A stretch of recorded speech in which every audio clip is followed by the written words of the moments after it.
무리 중에 한 사람 영혼의 시간을 기억하라, 영혼의 시간을 기억하라라는 제목을 가지고 하나님 말씀 함께 나누도록 하겠습니다. 우리 제목을 한번 따라 읽어보겠습니다. 영혼의 시간을 기억하라. 영혼의 시간을 기억하라. 한 번 더 시작. 영혼의 시간을 기억하라. 여러분 혹시 말이 통하지 않는 대화를 해보신 적이 있으십니까?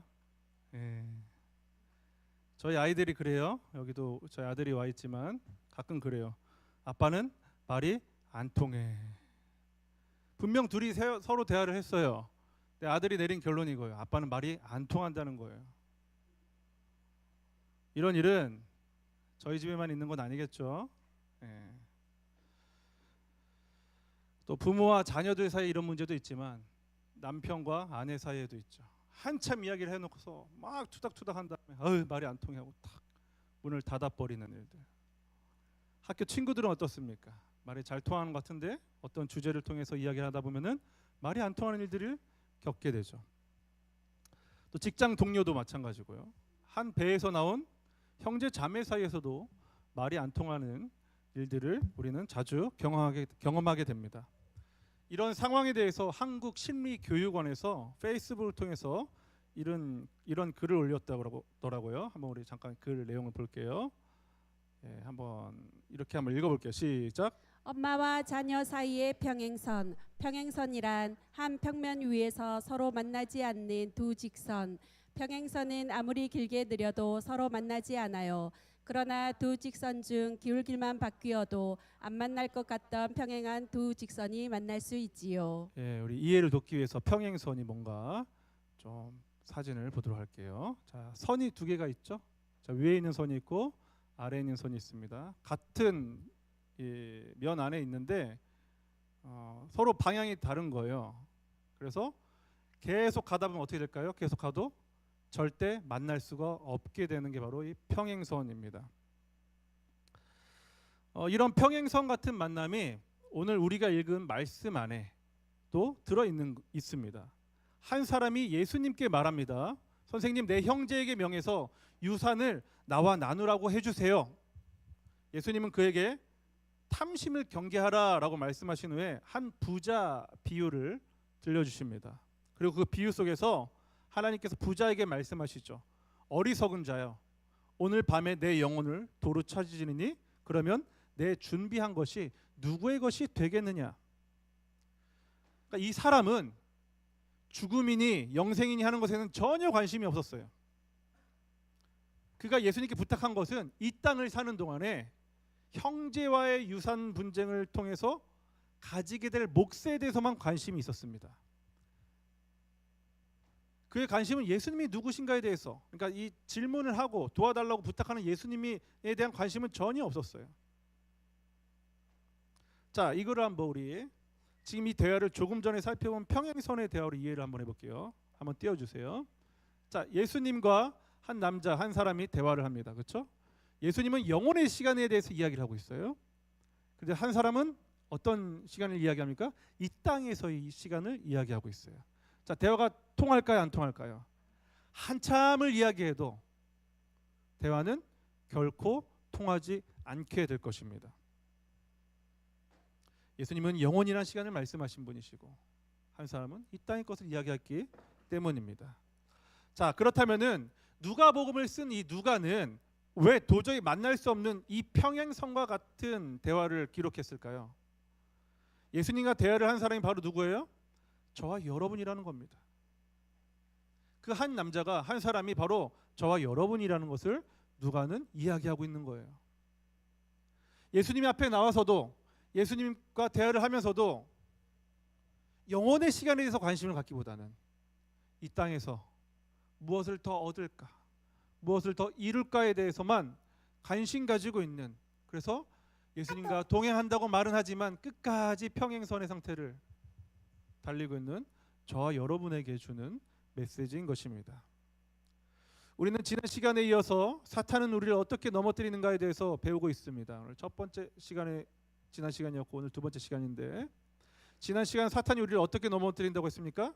진리가 아니라 감정에 빠지게 한다. 자기 감정에 빠지게 함으로써 진리에 서지 못하게 하고 넘어뜨린다라고 이야기했습니다. 이게 사탄의 전략이에요. 그럼 오늘은 지난 시간에 이어서 인간을 넘어뜨리는 사탄의 두 번째 전략이 무엇일까요? 그것은 바로 사람들로 하여금 이 땅의 것에 눈 멀게 하여서 영원이라는 시간을 잊어버리도록 만드는 겁니다.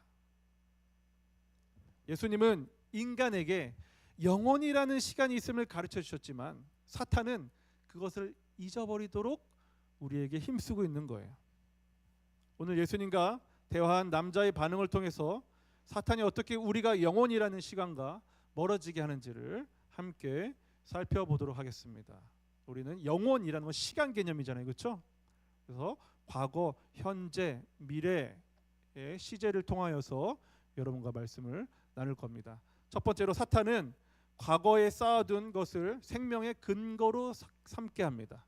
첫 번째로 사탄은 과거에 쌓아둔 것을 생명의 근거로 삼게 합니다. 우리 19절 말씀을 같이 한번 읽어보겠습니다. 19절입니다. 시작. 그러고 나서 내 영혼에게 말하겠다. 영혼아, 여러 해 동안 쓸 물건을 많이 쌓아두었으니 편히 쉬고 먹고 마시고 즐겨라. 부자는 자신의 영혼에게 이렇게 말하는 거예요. 많이 쌓아두었으니. 여기서 영혼은 헬라어로 프시케라고 하는데 생명, 영혼을 뜻합니다. 즉 부자는 과거에 축적한 재산이 자신을 지켜준다라고 믿고 판단하고 있었습니다. 그러니까 이 부자의 생각을 논리적으로 정리하면 이렇습니다. 나는 많이 쌓아두었다. 그러므로 앞으로도 완전 안전하다. 그러므로 이제 평안히 살 수 있다. 이게 부자의 논리였어요. 여러분의 생각은 어떻습니까? 여러분도 이 부자의 생각을 갖고 있지 않습니까? 이 부자의 논리가 여러분에게도 삶을 이끌어가고 있지 않냐 이거예요. 그런데 이미 15절에서 예수님께서 이 부자의 생각을 완전히 무너뜨려 버리셨어요. 15절 말씀 같이 읽어볼게요. 15절 시작. 그러고는 사람들에게 말씀하셨습니다. 너희는 조심해서 모든 탐욕을 삼가라. 사람의 생명이 그 재산의 넉넉함에 있는 것이 아니다. 사람의 생명이 그 재산의 넉넉함에 있는 것이 아니다라고 말합니다. 통장에 얼마 있는 거냐? 그러니까 내 생명을 보존해 줄 것처럼 우리는 생각하지만 통장은 통장이고 내 생명은 내 생명이라는 거예요. 전혀 별개라고 말씀하고 계셔요. 그러니까 우리는 동일시하는데 예수님은 아니야. 그건 그거고 이건 이거야 라고 말씀하고 계시는 겁니다. 부자는 과거에 쌓은 것이 미래의 생명을 보장한다고 믿었습니다. 하지만 그는 몰랐어요. 아니 어쩌면은 알면서도 잊고 있었던 건지도 모르겠습니다. 생명의 주인께서 오늘 밤 그의 생명을 끝내신다라고 말씀하셨어요. 사탄의 전략이 바로 이겁니다. 사탄은 사람이 지난날 쌓은 것에 기대어 살게 합니다. 지금까지 모은 재산, 지금까지 이룬 경력, 지금까지 축적한 건강, 명성, 심지어요 사탄은 어떤 것까지 공략하는지 아세요? 지금까지 해온 신앙생활도 기대어서 생활하게 합니다. 우리의 과거에 했던 신앙생활조차도 우리가 뭔가 좀 하나님 앞에 있을 만한 그 미래를 보장할 것처럼 우리는 생각한다 이거예요. 과거의 것은 과거의 것인데 이러한 것들은요 하나님을 신뢰하지 않아도 되는 근거가 되게 합니다. 나는 이 정도 건강하고 있으니 안전해. 나는 이 정도 재산을 모았으니 평안해. 나는 그동안 교회도 다니고 헌금도 하고 봉사도 했으니 앞으로도 괜찮을 거야. 이런 말씀도 많이 하시죠. 내가 예전에는요 성경을 십독한 사람입니다. 내가 전에는요 새벽기도 한 번도 안 빠진 사람이에요.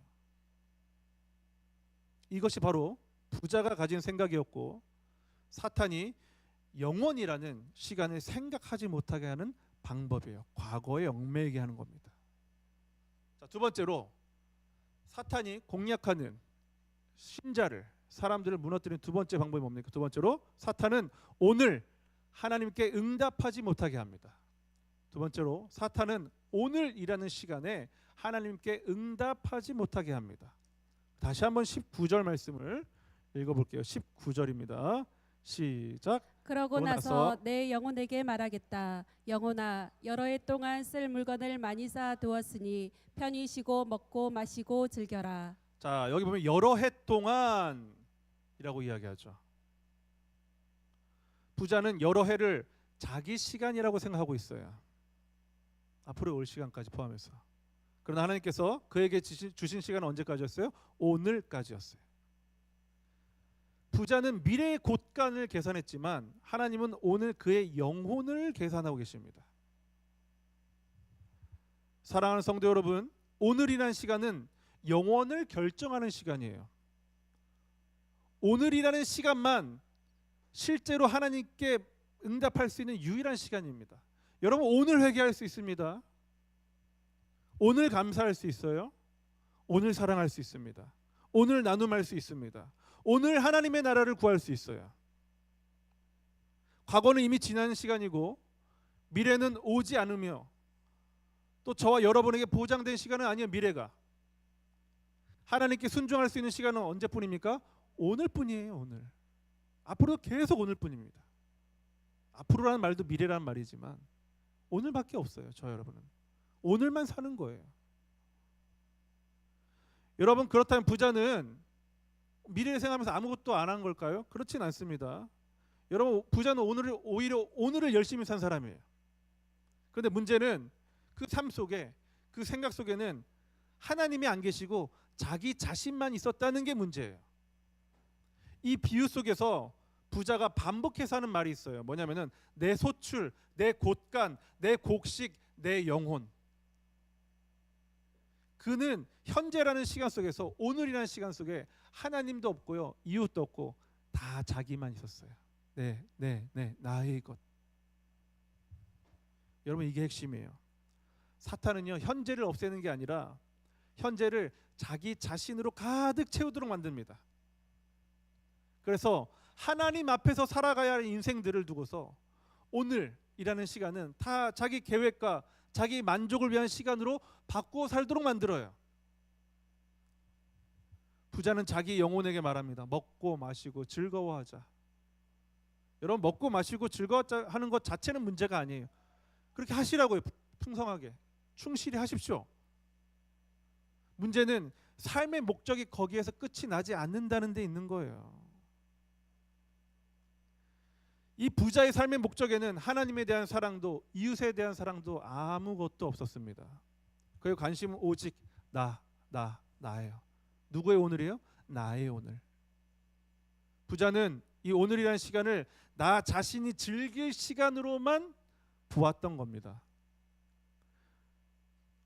여러분, 사탄은요, 우리를 어떻게 구슬릴까요? 우리에게 와가지고 야, 너 순종하지 마, 이렇게 말할까요? 그렇지 않아요. 사탄은 그렇게 얕은 수를 쓰지 않습니다. 여러분, 사탄을 우습게 보면 안 돼요. 사탄은 아주 교묘합니다. 오히려 이렇게 말하죠. 나중에 하자. 조금만 더 준비한 후에 하자. 형편이 좋아지면 하자. 문제가 해결되면 그때 하자. 라고 사탄은 말합니다. 사탄은 순종을 부정하게 만들기보다는요, 순종을 연기하게 만듭니다. 미루게 만들어요. 그리고 그 미뤄지게 된 순종은 결국 한 번도 실행되지 않는 순종이 되게 됩니다. 머릿속에는 순종이 있어요. 삶 속에는 순종이 없습니다. 머릿속에는 내일 순종할 거야라는 계획이 있으니까 마치 자기가 순종할 것이라고 생각하는 거죠. 마치 공부를 잘 못하는 아이들이 공부할 거야라는 계획만 가지고 공부는 안 하면서 피곤한 거예요. 혼자 머릿속에서만 공부해가지고. 똑같습니다.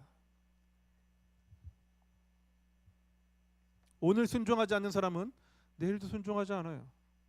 오늘 공부하지 않는 아이들은 내일도 하지 않습니다. 진리예요. 여러분의 오늘은 어떻습니까? 영원하신 하나님과 상관 있는 오늘을 보내고 계십니까? 영원하신 하나님과. 아니면 장담할 수 없는 내일이라는 시간을 미루고 계십니까? 마지막 세 번째로 사탄이 우리를 어떻게 넘어뜨리고 어떻게 하나님 앞에 서지 못하게 하는가. 마지막 세 번째로 사탄은 미래를 자기 계획과 염려로 가득 채우게 합니다. 사탄은 미래를 자기 계획과 염려로 가득 채우게 합니다. 우리 22절 말씀 같이 읽어보겠습니다. 22절입니다. 시작.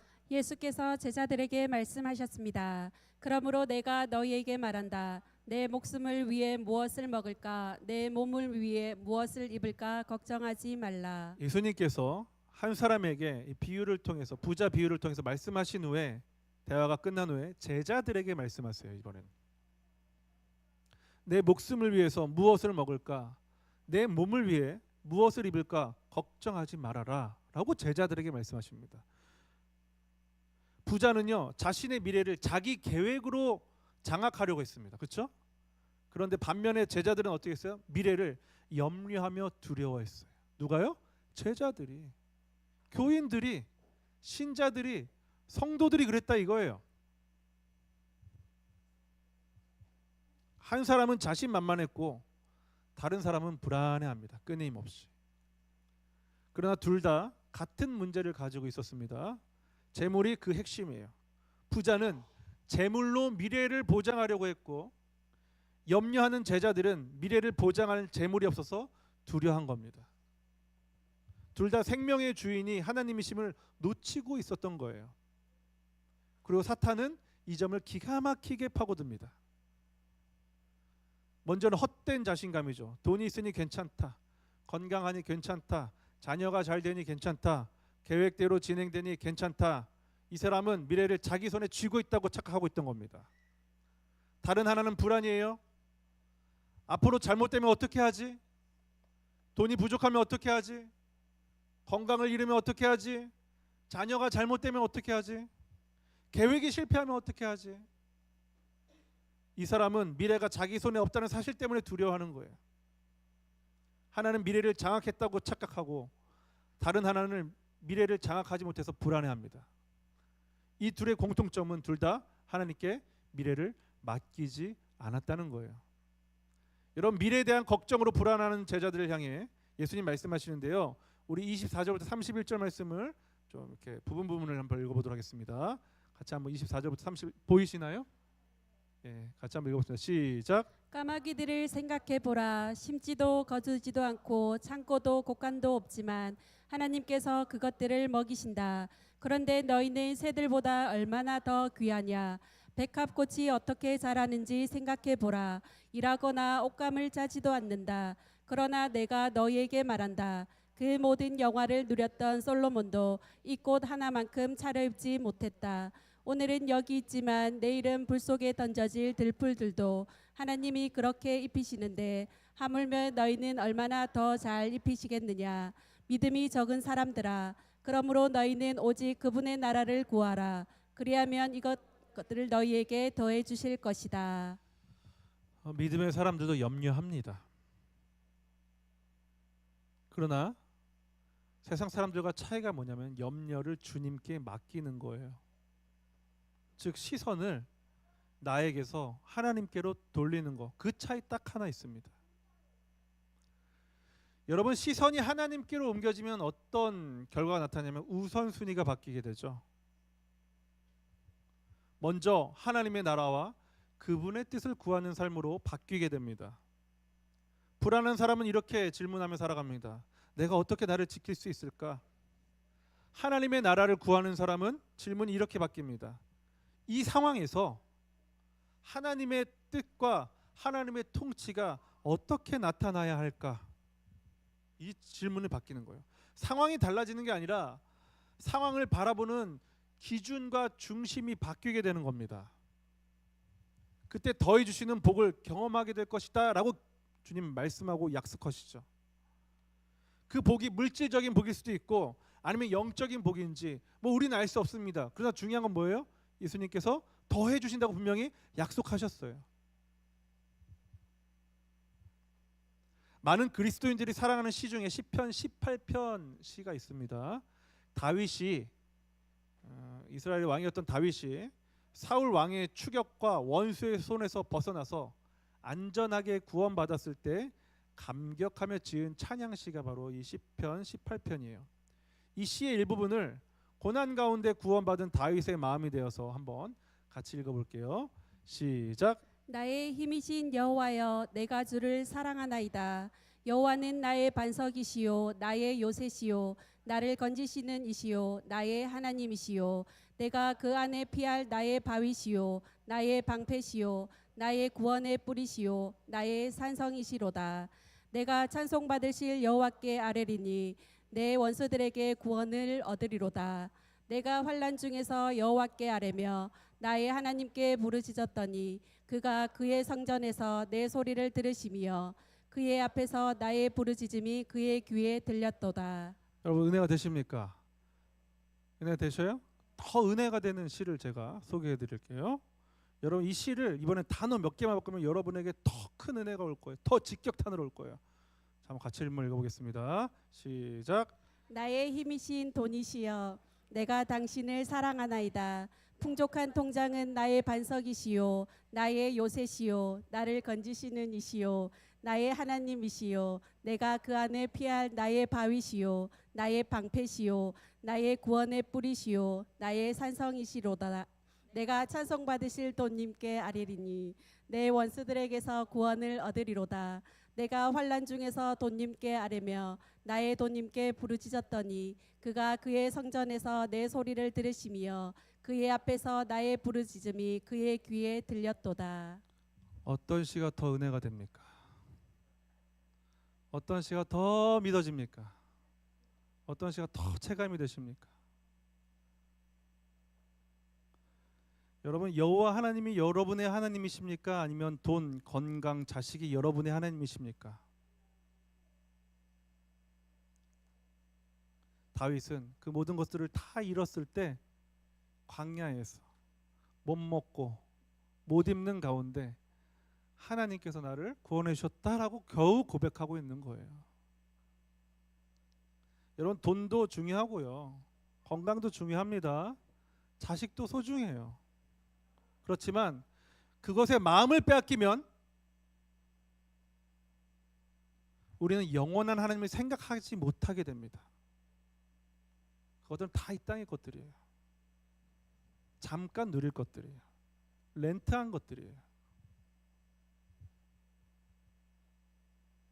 여러분 우리가 그것에 마음을 빼앗기면 영원한 생명에 대해서 결코 관심을 가질 수 없게 됩니다. 그렇게 우리는 처음에 보았듯이 영원히 만나지 못하는 평행선의 삶을 살아가게 될 거예요. 교회를 다님에도 불구하고. 여러분 처음 장면 다시 한번 기억해 볼게요. 예수님과 한 사람의 대화는 서로 만나지 않는 평행선처럼 보였습니다. 그렇죠? 예수님은 영생을 말씀하셨고 한 사람은 이 땅의 것을 말합니다. 하루 종일 대화를 해도 평행선을 그어갈 것입니다. 그럼 여러분 어떻게 해야 될까요? 그럼 영원히 멀어져야 할까요? 아닙니다. 여러분 이 대화의 모습을 잘 생각해 보세요. 여러분 두 선, 절대 만날 수 없는 두 선이 만나려면은 어떻게 해야 될까요? 어이주 다들 수학 좀 하셨네요. 한 선이 기울어지면 됩니다. 한 선이. 그러면은 기울지 않은 한 선을 만나게 돼요. 이 대화를 보면 누가 먼저 기울어진지 보일 거예요. 사진 한번 보여주세요. 자, 누가 먼저 기울어지신 거예요? 예수님. 우리는 안 기우, 예수님 쪽으로 안 기우니까 예수님이 기울어지신 거예요. 영원한 나라의 왕이신, 영원한 시간을 지배하시는 창조자 그 예수님께서 유한한 우리를 만나시러 인간의 육신을 입고 이 땅에 오셨어요. 그건 기울어졌다고 말하는 거예요. 누구에게로? 나에게로 기울어진 거예요. 우리가 아니라 나에게로. 따라해보겠습니다. 나에게로. 나에게로 기울어진 거예요. 우리는 하나님께 기울어질 생각이 없잖아요. 돈에겐 기울어져도, 건강과 가족에게는 기울어져도 하나님께는 기울어질 생각이 없는데, 그렇기 때문에 우리 예수님께서 저 여러분에게 기울어지신 거예요.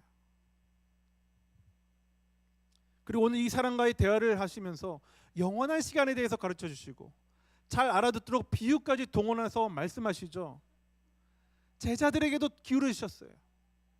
제자들이 잘 못 알아들으니까 쉽게 이해하라고 동물 이야기도 해주시고 식물 이야기도 해주시죠. 까마귀를 봐라, 백합화를 봐라.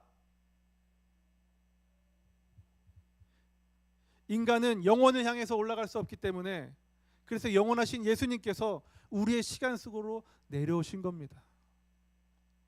오늘 말씀을 잘 기억하십시오. 여러분, 사탄의 속임수에 넘어가시면 안 돼요.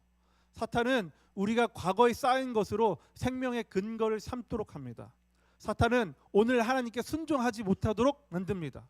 사탄은 미래를 자기 계획과 염려로 허비하도록 오늘도 애쓰고 있어요. 자기 옆에 한번 보세요. 사탄이 좀 속삭이고 있는지 안 속삭이고 있는지. 옆에 있는 사람이 사탄이란 얘기는 아니에요.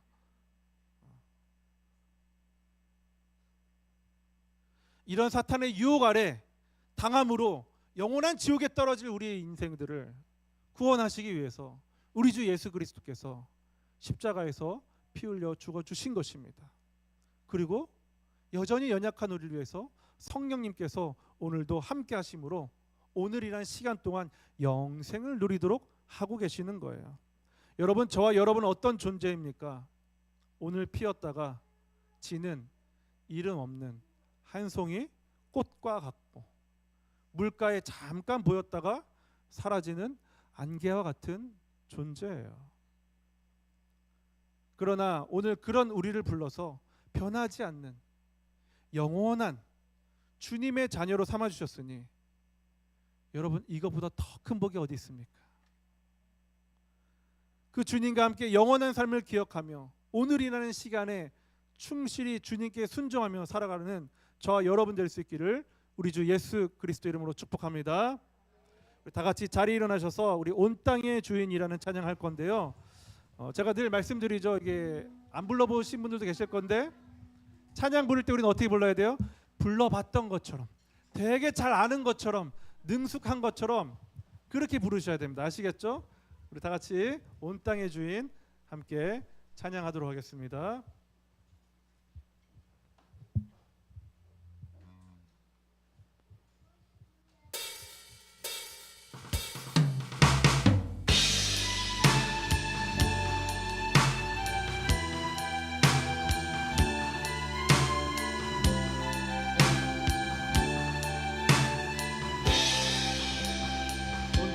온 땅에 주인 되신 주님이 내 이름 하시며 이름 하시며 상한 맘 돌보네 어둠을 밝히시는 새벽별 방황하는 내 마음 주의 길 비추시네 한 번 더 온 땅의 주인 되신 온 땅에 주인 되신 주님이 내 이름 하시며 내 이름 하시며 상한 맘 돌보네 어둠을 밝히시는 새벽별 방황하는 내 마음 주의 길 비추시네 나로 인함이 아닌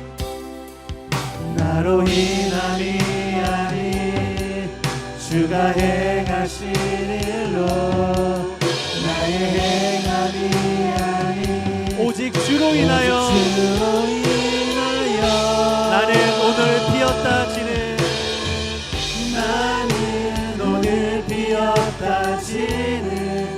이름 없는 꽃과 같네 바다에 있는 파도 안개와 같지만 주는 나를 붙드시고 부르짖음 들으시고 날 귀하다 하시는 2절 찬양합니다. 주님은 나의 죄를 돌보시고 사랑의 눈으로 날 일으키시네 바다를 잠잠하게 하시듯 내 영혼의 폭풍 고요케 하시네 나로 인함이 아닌 주가 행하신 일로 나의 행함이 아닌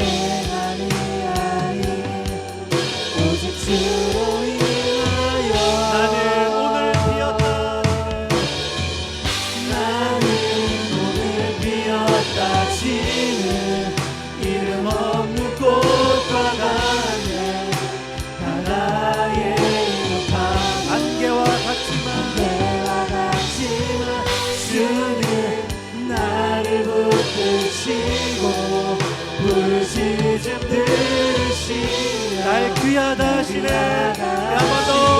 나는 오늘 비었다 하시네. 나는 오늘 비었다 지는 이름 없는 꽃과 같네. 바다의 파도 안개와 같지만 주는 나를 붙드시고 부르짖음 들으시며 우리 마지막으로 한 번 더 고백합니다. 나는 오늘 비었다 하시네. 나는 오늘 비었다 지는 이름 없는 꽃과 같네. 바다의 파도 안개와 같지만 안개와 같지만 주는 나를 붙드시고 부르짖음 들으시며 날 귀하다 하시네.